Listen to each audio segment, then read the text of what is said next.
ಮುಂದಿನ formula sine of a minus b. Proof L H ಎಸ್ಸಿಂದ ಶುರು ಮಾಡ್ಕೊತಾ ಇದ್ದೀವಿ. Which talks about sine of a minus b x minus y. ಹೀಗೆ ಬೇಕಾದ್ರೆ ಹೇಳ್ಬೋದು. ಇದನ್ನು ರೀರೈಟ್ ಮಾಡ್ಬೋದು. ಹೇಗಂತ ಹೇಳಿದ್ರೆ x plus of minus y ಅಂತ ಹೇಳಿ. ಸರಿನಾ? So next thing is sine of a plus b formula ಉಪಯೋಗಿಸ್ಕೊಂಡು ಇದನ್ನು ಡಿರೈವ್ ಮಾಡ್ಬೋದು. ಆಯಿತಾ? Sine of a plus b ಏನು? Sine a cos b plus cos a sign B. ಇಲ್ಲಿ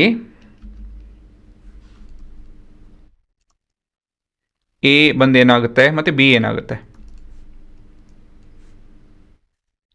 ಹೌದು, ಎ ಬಂದು ಎಕ್ಸು ಮತ್ತು ಬಿ ಬಂದು ಮೈನಸ್ ವೈ ಅಲ್ವಾ?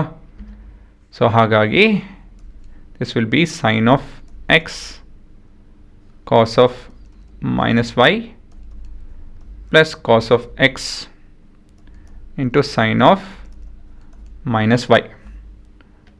ಸರಿನಾ? ಸೊ ಕೊನೆಯದಾಗಿ because of fact that cos of minus theta is equal to what and sine of minus theta is equal to what.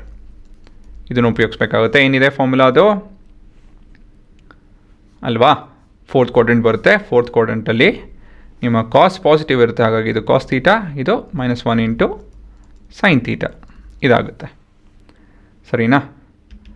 So at last we have sin of x into cos of y minus cos of x into sin of y. ಇದು ನಿಮ್ಮ formula.